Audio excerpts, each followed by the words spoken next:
Okay, I think again, this has been said. It's been said nationally. It's been said probably by every coach that walks up in front of the podium. But witnessing it today with one of our players and a concern is, what's happening in Houston. Those, the Auburn family needs to know that we have players here that have now been affected by that, and so we keep them in our thoughts and prayers. But as far as where we are, obviously game week, and we've had a lot of work this fall camp. I think there's been a lot of positives. We got a lot of young guys, a lot of reps, which was very, very positive. We've mixed and matched a lot, some by design, some not by design, with little nicks and bruises here and there, but nothing that would prevent anybody from being ready to go. Having said that, I think the biggest thing that we've got to accomplish, that we just keep pounding in their head other than their assignments and their fundamentals and technique, is this game, or any game we play for that matter. It's not about the opponent. It's not about where we play, what time we play. It's about unbelievable Auburn Tiger effort. It's about physical and mental toughness. It's about tackling, and to get them to understand that the focus to do that is hard. It's hard to accomplish, and so we work really, really hard on making sure that they understand that they've got to go out there and play every play like it's the most important play in the game, because it's got a life of its own. When it's over with, there's nothing you can do about it. You got to go to the next one, and then you got to play it like it's the most important play in the game. And you got to do that starting Saturday for the remainder of the season. It's not going to stop. It just will keep going that way, and that's going to be our focus. It's not ever about whether it's a conference game, whether it's a non-conference game, who the opponent is, who the opponent's not. We're not going to be any different this week in the way we approach things than we approached it. We'll approach it next week or the following week or the following week. It's the same approach to go out and try to be a dominant football player and affect others around you, both on the opposing team and on your team, by the way you play. And so that's been kind of the focus with it. We've got enough young guys in the group that we've had to spend a lot of time on that. Questions? In the spring, Rodney had said that Big Cat was a buck. He's like the very definition of a buck. Right. Depth chart, he's at defensive end. I guess kind of just take us through the process of that. Well, he's gotten a little bit bigger, and of course his evaluation coming out of high school and the style of play was, we knew that he probably would grow into that, mature into that. We wasn't sure how long it would take. He's such a smart young man.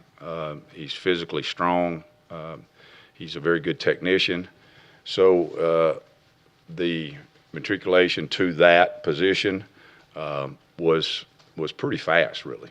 And so we kind of had Nick Coe there, and then of course we moved TD there, and so it just kind of made us balance things up a little bit better and kept us from having a log jam. What do you see out of TD at that buck spot? Yeah, he's high energy, high motor guy. I mean, it's very important for him to get to the football every day. He practices that way. So and he likes, like all defensive linemen, like a lot of defensive players, he loves to rush the passer, and he has a skill set to do so. Kevin, we heard a lot about Nick Coe over the course of camp. Is he ready, do you think, to make a significant impact? Yes, I do. If we didn't, we wouldn't start him. We'd start somebody else. But it looks like he'll probably be the starter, and unless something changes between now and then, which I don't foresee that. He's a big man. He's gained probably close to almost 40 pounds since he's been here. Obviously two-time, three-time state championship wrestler, so he understands leverage, understands utilization of hands. He's got a high skill level, but football's important to him. He's really done a nice job. Nick starting at strong side end for you? Well, we don't do it like that. It's Ian and Buck, so. Kevin, Tyrone Truesdale, how much has he grown and matured in just this short time in preseason camp? He's a big, powerful man, big body, big, powerful man. Can command double teams in there, hold his point, hold a gap, and I think the transition for offensive and defensive linemen is difficult anyway. But to make it in a position where he was at the time, he kind of thrown in the fire real quick.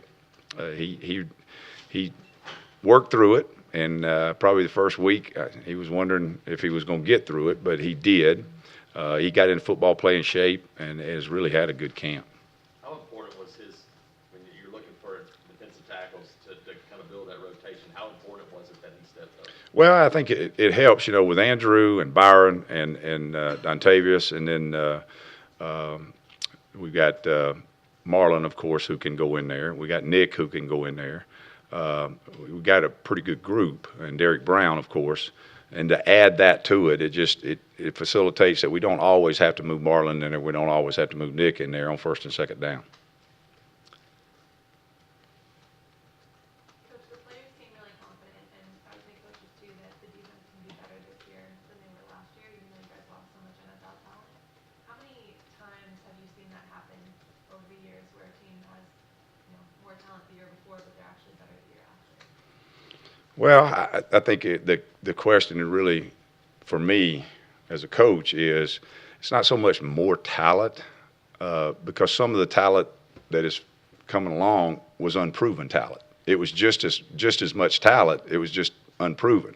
Everybody knows the guys who left and went to the NFL, but those guys behind them, maybe they're leaving and going to the NFL too. They just are unproven at this point in time, and they've got an opportunity now to prove themselves. So it may be just as talented. We really don't concern ourselves with comparing to last year. It's a totally new year. It's a totally different team. Really, what I'm trying to do is make sure they understand the focus of each play and the life that it has, and then just go through the season like that. I don't think that there's any question that we're talented enough that if we come together and we meet the standards each and every play that we've set before them, that we can be successful. Now, whether it will be as much as last year or as much as next year, I don't know. Have I seen it before? Many times. Over the years, when you coached against triple option offenses, what have been sort of the key things for teams that have done a good job defending? Eye discipline. It's all. It's. I mean, you got to play good technique in any football. You got to be where you're supposed to be in football. But eye discipline is so key there. If you've got the pitch, you got to take the pitch. If you got to dive, you got to take the dive. You got to take the quarterback. And guys start drifting with their eyes and lose focus with their eyes. And now that pitch man's 2 steps further in front of you than he should be, or the quarterback's 2 steps closer to him than you should be. It's just eye discipline. Yeah, how many guys do you think on this defense have played against it? There's not many out there anymore. It's rare. It's rare. I mean, even in high school ball, everything's spread. Occasionally you'll see one, but I don't know. But very few probably have. Does that make it tougher? We hear sometimes that that offensive line sometimes is better off not playing at all. Does it make it easier to teach if they have any bad habits? Well, the hardest thing to teach is remember, our offense doesn't run it, so we don't see it all fall camp. So we got to go do it and perform it with a scout team. Well, it's not their offense, and so the speed of it, we will never see the speed of the triple option offense we're going to see Saturday night until the first play of that game. We just can't create that. So you do it a lot of different ways to make sure that their eye discipline is right. You practice a lot without a ball. I know that sounds crazy, but center snaps a piece of leather, literally a piece of leather. It flaps on the ground. The quarterback doesn't have a ball. He rides the fullback, comes out and got the pitch. And so if you've got that guy, you're going to have to tackle him because you got to assume he's got the ball. Because everybody wants to chase the ball, and so we create eye discipline that way. It's been a pretty long preseason, the extra week this year. Your guys beyond eager to play some football? I think so. Today's practice was, you could see a little more zip in their step, a little more talkative, a little more juice about things, which it should be. I mean, they like to play. Important is that you